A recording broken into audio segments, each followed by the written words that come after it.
नमस्कार मंडळी, मी रोहित बापट. माझ्या यूट्यूब चॅनलवर तुम्हा सगळ्यांचं स्वागत.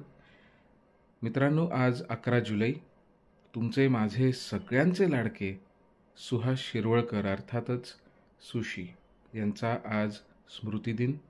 2003 साली ते फक्त देह स्वरूपाने आपल्यातलं निघून गेलेत, बाकी ते आहेत आपल्याबरोबरच.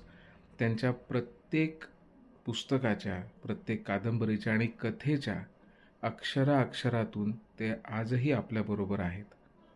सुहास शिरवळकर हे एक असं नाव आहे की ज्यांनी मराठी वाचकांना कथा, कादंबरी म्हणजे काय याचं पुन्हा एकदा प्रत्यय करून दिला.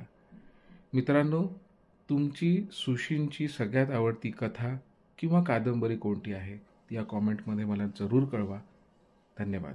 पुन्हा एकदा Sushi, hats off to you.